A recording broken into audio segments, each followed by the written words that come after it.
There we go.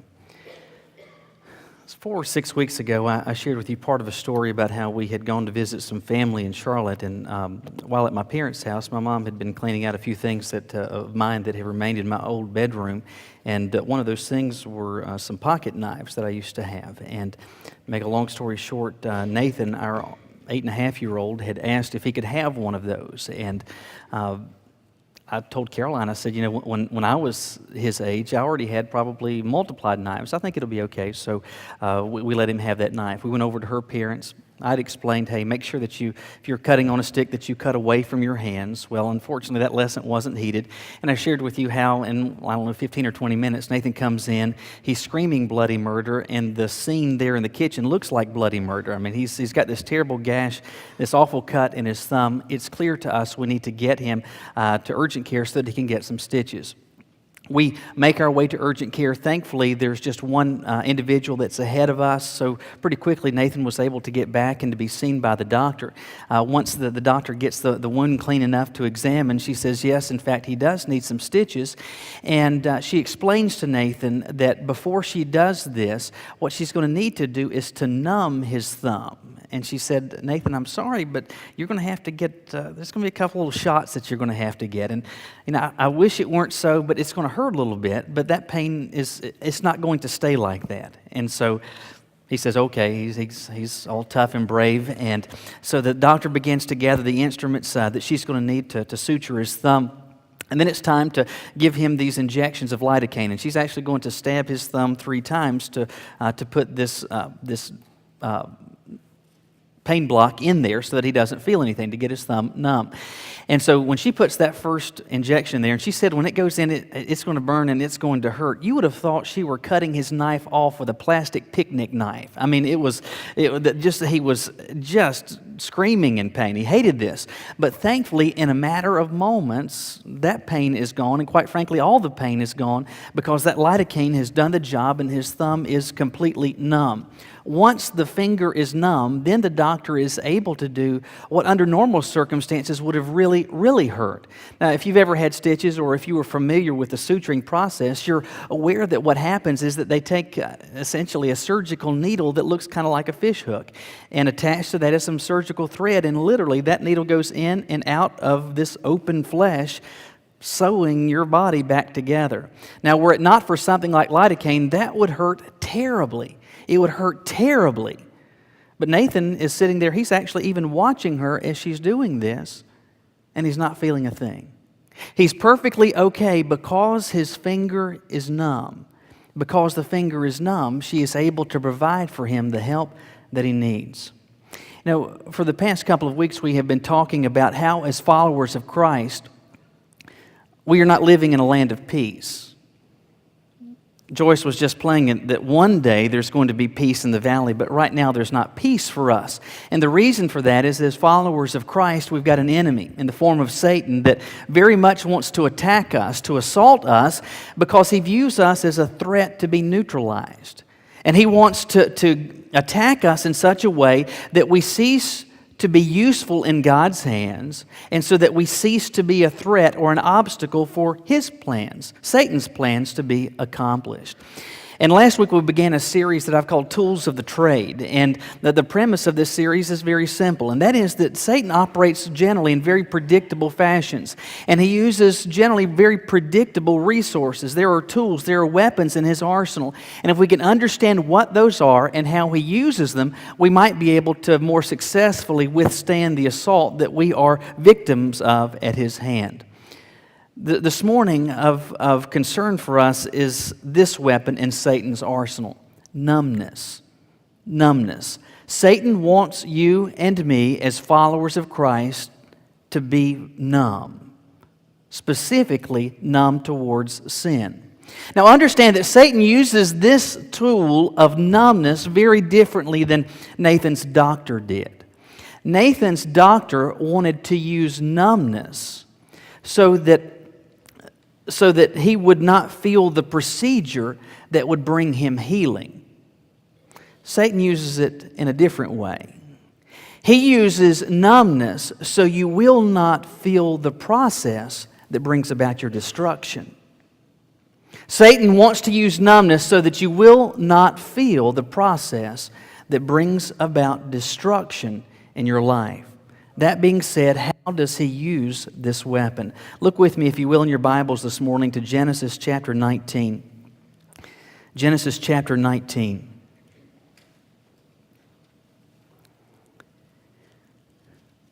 We're going to start with verse 1. We're actually going to essentially cover the vast majority of this chapter, so I hope you'll leave your Bibles open.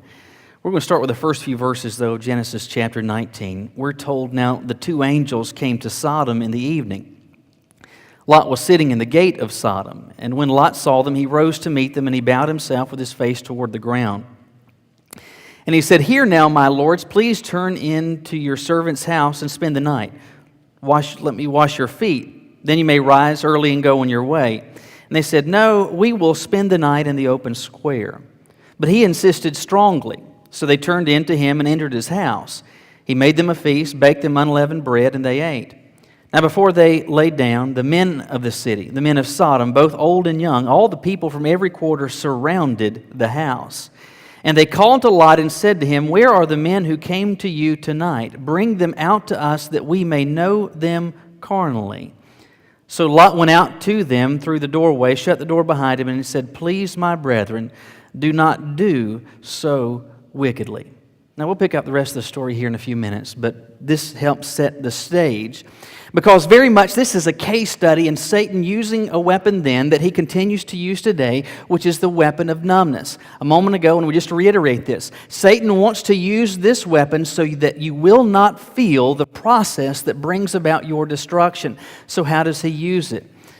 Well, the first way, based on what we see going on here in this passage, is that he wants to get you to overlook the obvious. He wants to get you to the point where you overlook the obvious. Well, what's going on here has a backstory. In fact, this whole story covers a span of chapters, so let's make sure that we're all on the same page.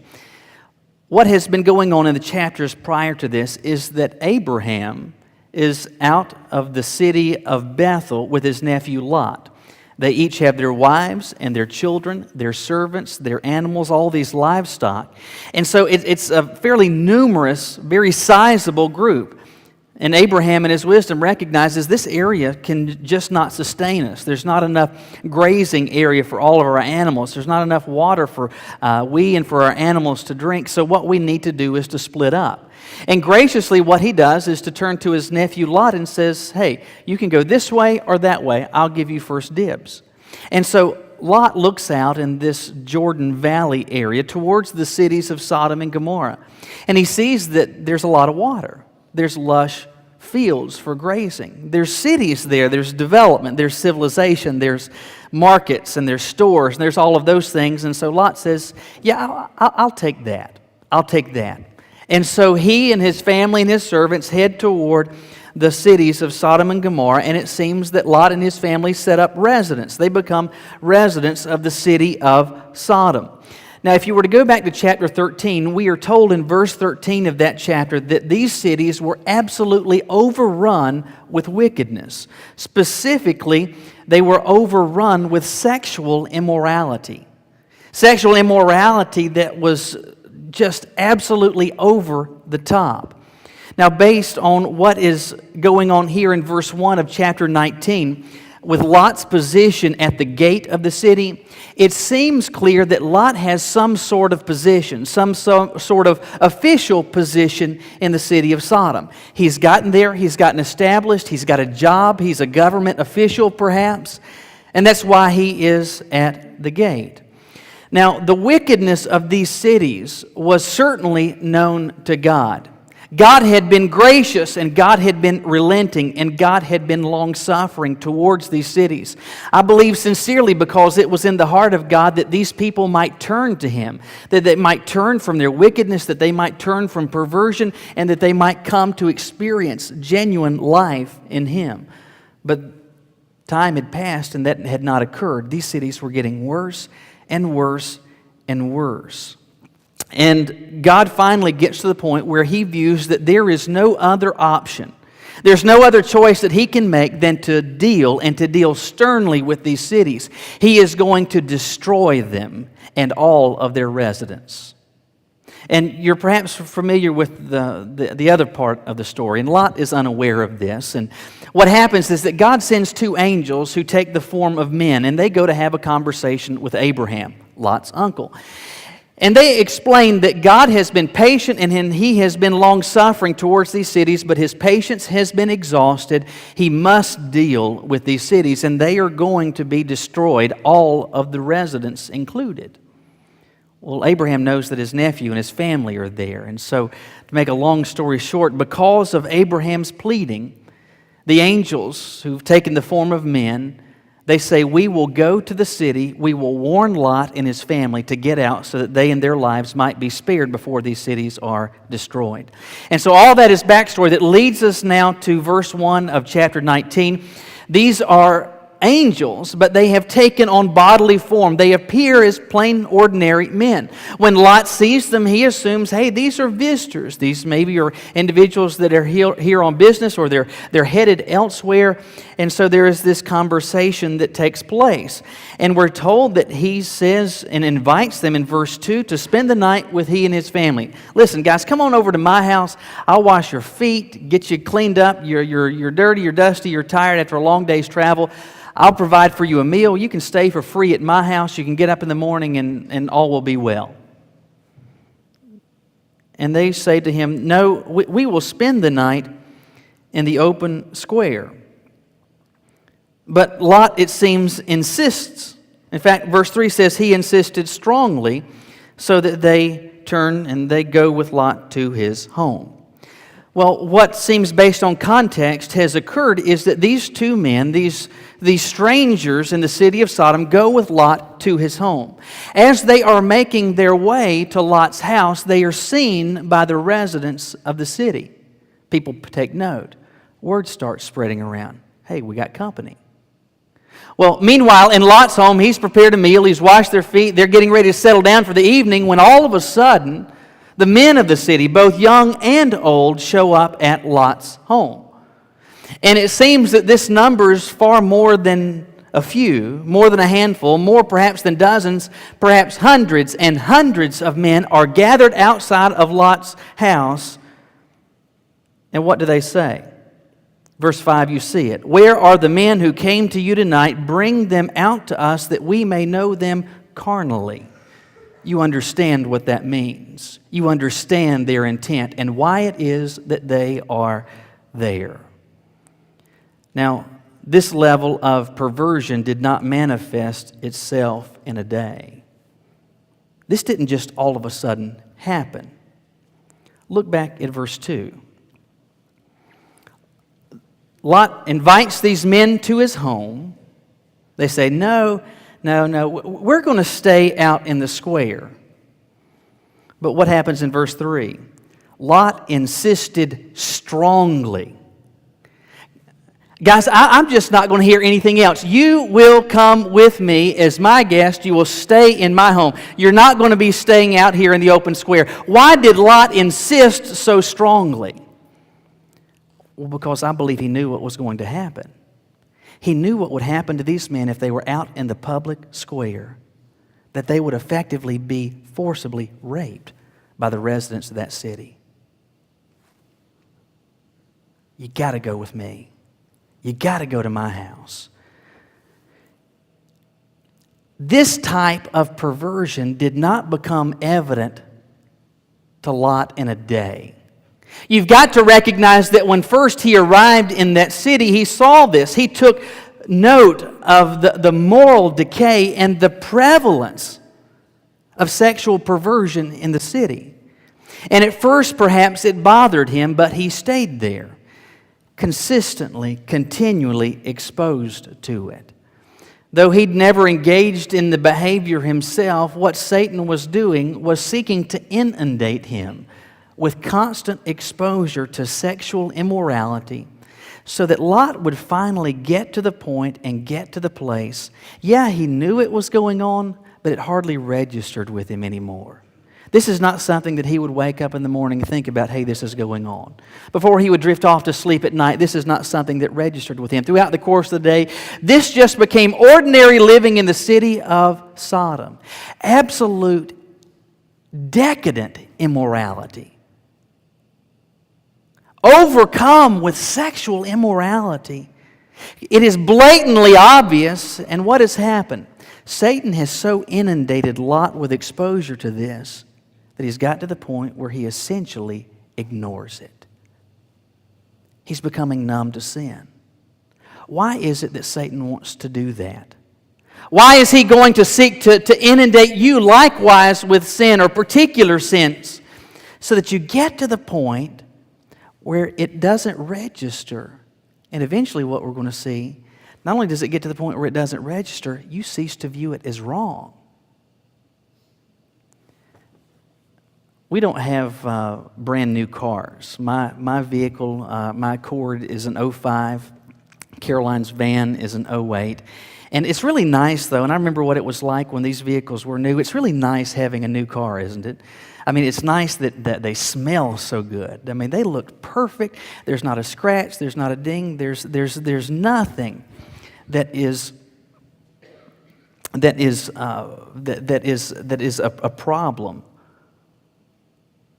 But then, like on the outside, there's not a ding. There's not a scratch. There's nothing. On the inside, there's not a stain, there's not a spill, there's nothing. There's none of those things.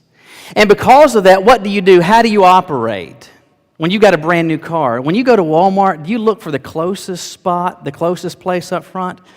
No. A lot of times you park way out at the road. I mean, you may park here and walk to Walmart. Why? Because you don't want to get so close that somebody might ding your car with their door. You park far away from those shopping cart corrals. You don't want somebody to push a bug into your car. Beyond that, what do? Relative to the inside. A lot of times you may not eat in your car. You may not drink in your car. Certainly you don't let anybody else do that because you don't want any spills. You don't want any of that. I mean, the car is perfect and you want it to remain that way, but then the day comes. Then the day comes when there's that first ding or that first scratch. You've been in the store and you come out and somebody has smacked your car with a buggy. There's a little dent, there's a little scratch, and that scratch you may try to buff it out as best you can. It makes you sick. You're just furious about this. And maybe you get to the point where you got to put some touch-up paint on it. And it just kind of ruins your day. Or maybe it was inside and you decided one day, I just need to stop at McDonald's. I'm starving. I don't have any more time. And so you get a cheeseburger and out of the wrapper, the ketchup drips and it gets onto your seat. Now you got this ketchup stain in your car and you're just sick over it. It's frustrating sometimes having these new cars because you've been trying to guard against that, but that first day comes. That first day comes. That first dent, that first scratch, that first ding, that first stain. After that, the next one, it registers with you to be sure, but not as bad as the first. And then the one after that, not like the second. Increasingly, what happens over time, you get the point. You want to eat in my car? Help yourself. You want to drink in my car? Help yourself. You spill something? It's not that big of a deal. You'll park in motorcycle parking at Walmart. You get to the point where you just don't care because all the dents, all the scratches, all the dings, all the stains, they got to the point you just don't see them anymore. You're not paying any attention to it whatsoever. That's exactly what was going on and had occurred in Lot's heart and mind in his life. He had been in this every day so that bit by bit over time, this moral decay didn't even register with him. And what happened to Lot then too readily happens to us today. Just, for example, look at the language that we hear on network TV during primetime hours now. I mean, 30 years ago, if you were told that some of these things would be said, you'd be like, but how many of you will watch TV on Monday night or Tuesday night and there's a sitcom and they'll say something and you'll go, we quit going, why? We've gotten so inundated with it. We've gotten so inundated with it, we get so accustomed to it that what should be blatantly obvious to us, it just fades into the background. It's just part of life. Listen, that's a tool of Satan at work, successfully at work in your life. He was using this in Lot's day, and he uses this in our day to get you to the point where you overlook the obvious. There's another way that he uses this tool, which is to prompt you to lessen your standards. To prompt you to lessen your standards. Lot has, at this point, we don't know how long exactly he was in the city of Sodom. It's perhaps a span of years that he was there. His mind and his heart and his soul vexed by this rampant perversion in these cities. And again, you can imagine when he first got there, when he first saw some of these sights, he thought, whoa, I can't believe that's going on. But bit by bit, the shock disappeared, and this just kind of became life in Sodom. Though Lot got to the point and place where he was not really paying attention to it, God never got to the point where he wasn't paying attention. Specifically, what it seems that's going on in these cities, that it is overrun specifically with the sin of homosexuality. Absolutely overrun. And God is not indifferent to that sin. He calls it exactly that. He calls it sin. In Leviticus chapter 20, he describes it as an abomination.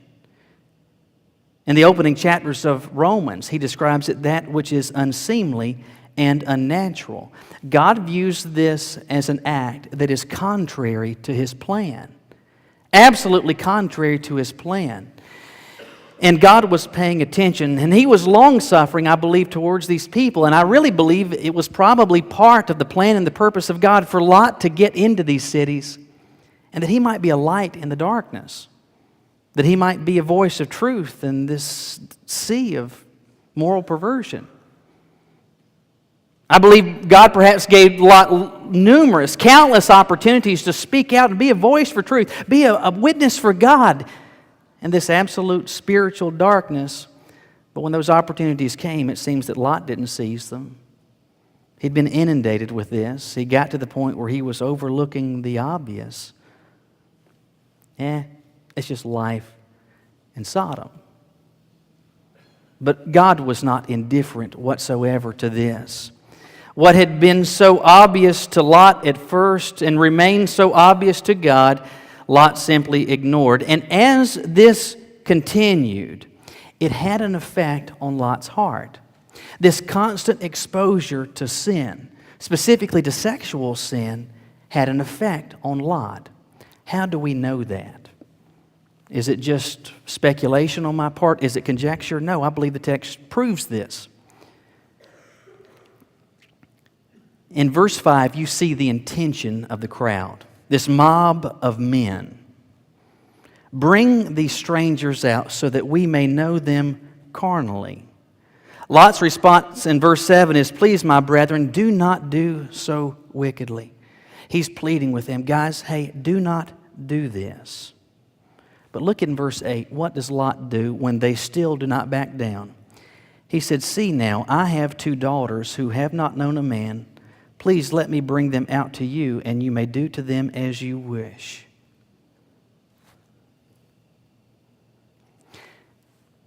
What?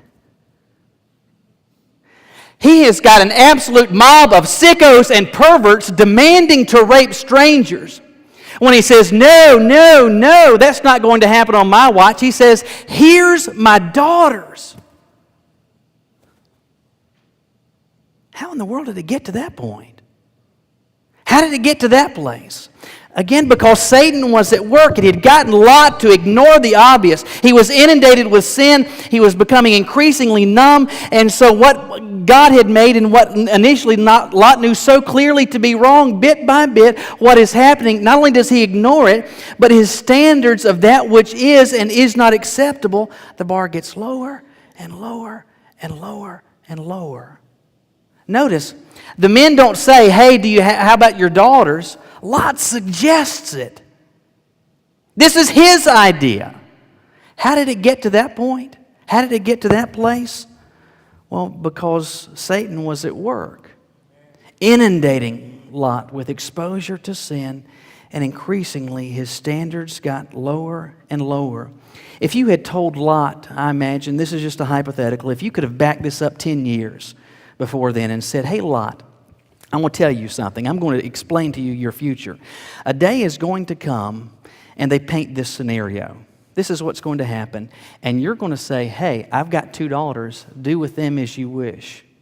I would have said, have you lost your ever-loving mind? I believe Lot would have said, absolutely, that will not happen. That would never come as a suggestion out of my mouth. If people were to take my daughters, it's because they would have had to kill me first. Not me, not over my dead body. But notice, they didn't have to fight Lot to get this. Lot suggests it. Why? Because bit by bit over time, he's getting increasingly numb to sin, and what is acceptable, what is morally acceptable, what is right and wrong, that bar gets lower and lower and lower to the point where the standards are essentially and effectively gone. Satan was at work. He had inundated Lot and his family with exposure to sin and wickedness that not only did they begin to ignore it, but their standards of what was acceptable and what was not, they essentially disappeared. So that things which should have never, ever been okay, all of a sudden became possibilities. Listen, what eventually happened to Lot, it can happen to you. I promise you, if you hang out with skunks long enough, you will eventually stink.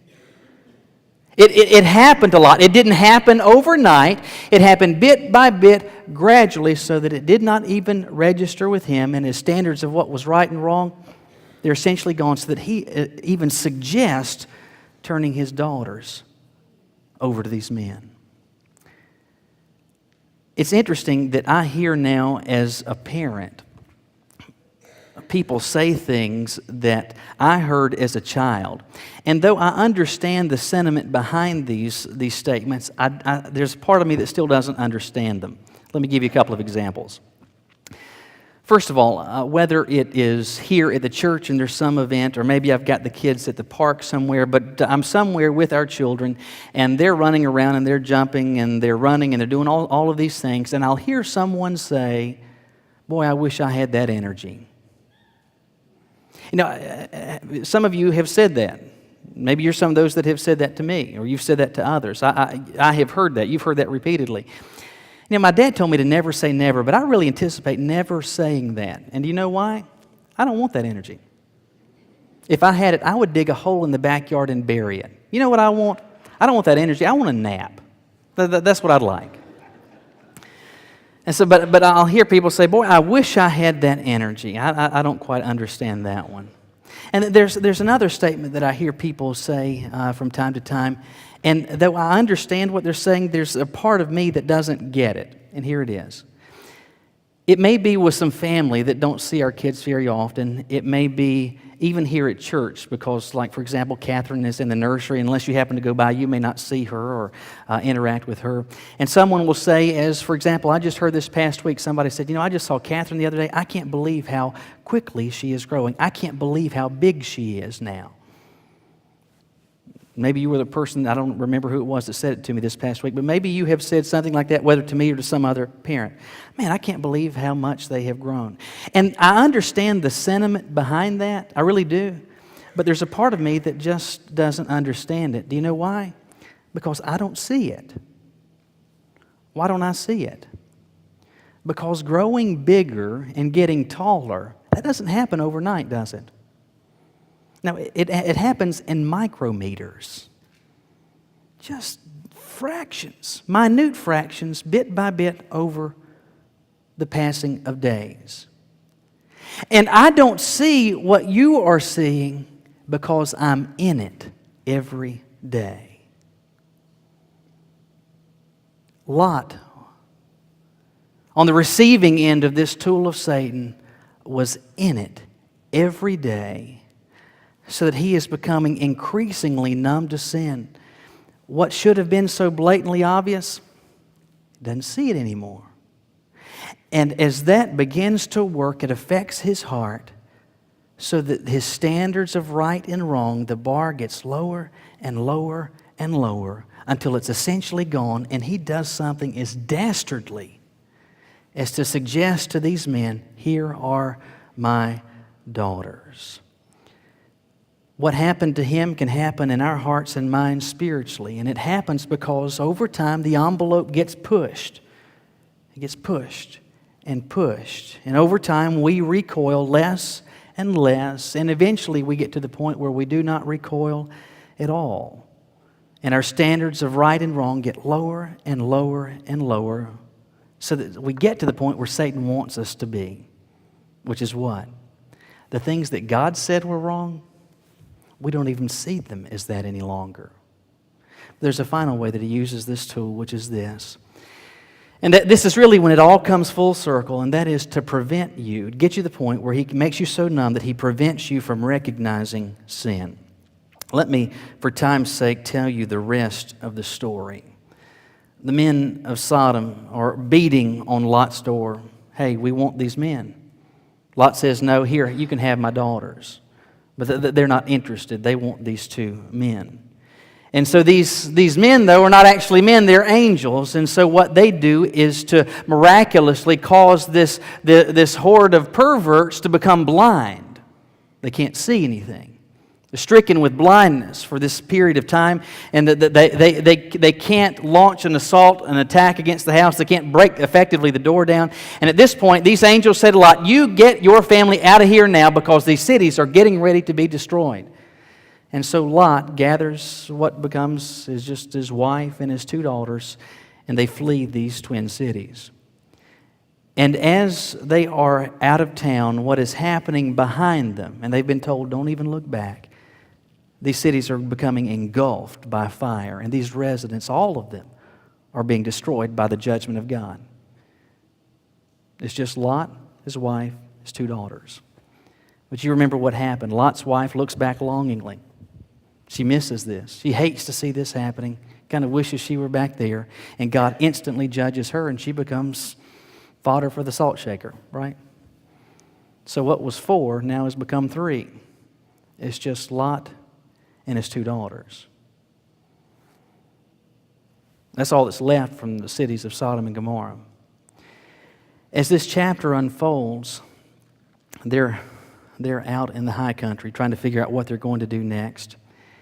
And Lot's daughters are talking in their father's absence. And they're saying, what's going to become of us as a family? I mean, mom's dead. Our husbands, they wouldn't come with us. The family stops with us. Or does it? And so they concoct and they devise a plan whereby they get their father so drunk that they're able to have an incestuous affair and become impregnated by their own father. What? How in the world does this happen? Well, quite frankly, it shouldn't come as that great a surprise.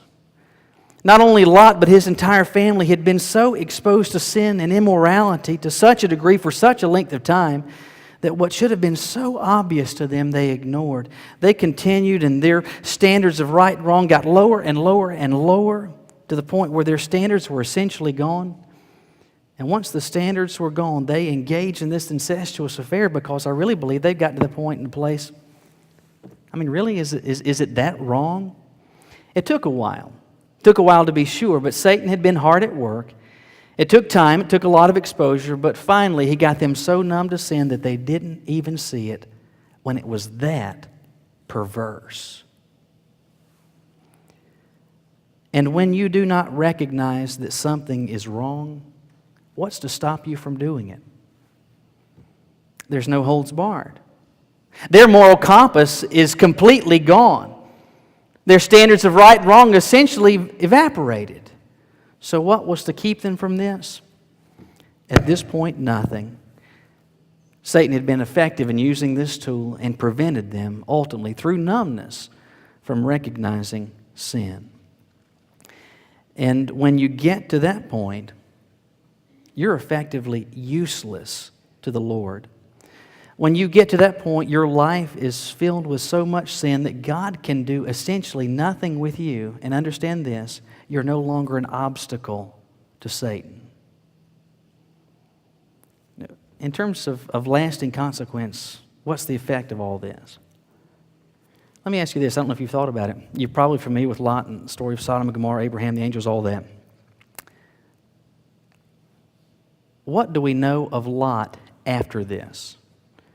Apart from the fact that his daughters have children that become essentially the nation of Moab and the Ammonites, a people or peoples that become enemies of Israel, apart from that, how much more is said of Lot? Zero. Zero. Of no usefulness in God's service and no threat to Satan. That's exactly where He wants you.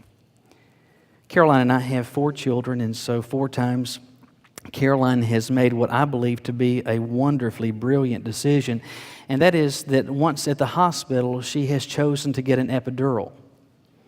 Now, I think men and women are very different when it comes to epidurals, because if men were the one having babies, around the 6-month time frame, that's when we would have it inserted, right? Just in case.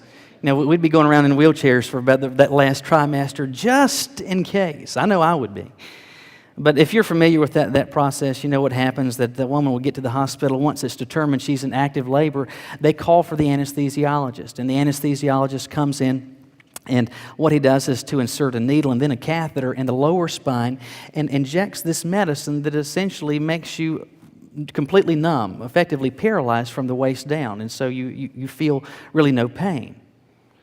And Caroline had that each of our 4 deliveries. Each of her 4 deliveries. Silly me.